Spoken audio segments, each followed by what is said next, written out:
মনা ওই দেখো মনা কেমন জ্বলছে যা। এই না বম মানিনি। তুমি কি এনেছো? তুমি কিছু কেনোনি আজ? শুনে যা মিম বাবু এখানে এসো।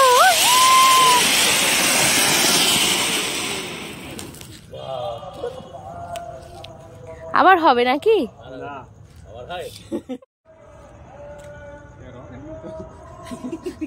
এই এর ভালো ইয়ে নেই, বারুদ মনে হয় শুকায়নি।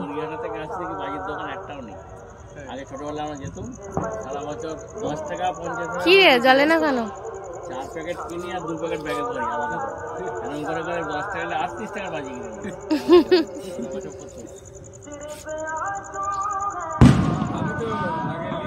ফুটপাট করে বামের আওয়াজ হচ্ছে। এখন তো ছোট ছোট ব্যাগ হয়ে গেছে, বড় বড় ব্যাগে 2 ব্যাগ 8 করে। বাহ মোনা মোনা কি ওটা মিম বাবু?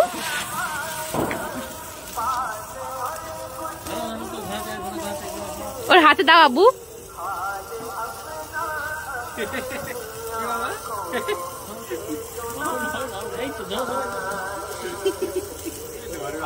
ধরবে ধরবে ইচ্ছা করে।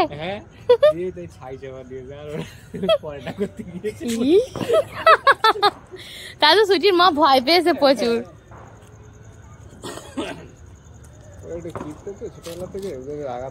হ্যাঁ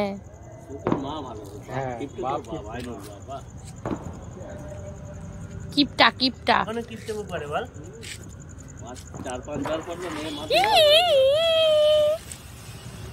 ঘোরে না একটু ঘোড়া ঘোড়া না একা একাই ঘুরবে মিম বাবু।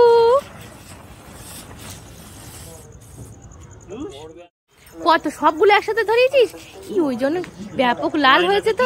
অনেক সময় লাগবে দেখিস এই ওই টবের এক ধারে দিবি। বেকার 20 টাকার প্যাকেট বেকার।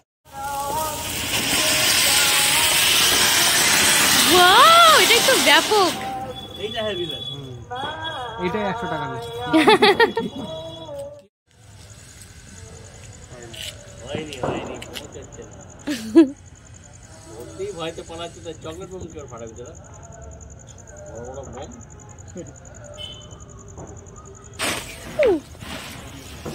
কি ব্যাপার বলতো ঘোরে না ও স্মুথ জায়গা চাই।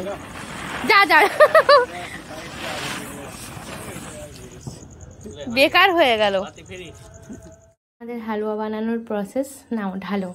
কড়াইতে ফার্স্টে দিয়ে দিয়েছে ঘি আর ওদিকে ছোলার ডালটা হ্যাঁ মাম সিদ্ধ করে। হ্যাঁ মাম বানালে খাবো। গ্যাসটা জোরে দাও। তারপরে দিয়ে দিল ছোলার ডালগুলো একে একে সবটা দিয়ে দিতে হবে ঘি এর মধ্যে। দেখো মিমাবু কি বানাচ্ছে।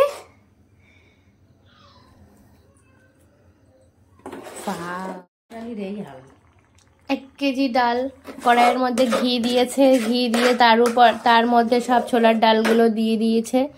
ভালো করে শিল বাটায় বেটে নিয়ে দিয়ে দিচ্ছে। তারপর কি হবে বলো আম্মু?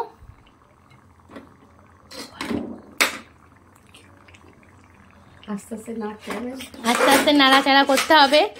তারপর তো খালামা জানে। ওতে একটু কালার ফুড মিশিয়ে দিল আম্মু। আর এদিকে আম্মু পরোটা বানাচ্ছে। এই যে আমাদের হালুয়া রেডি আসছে।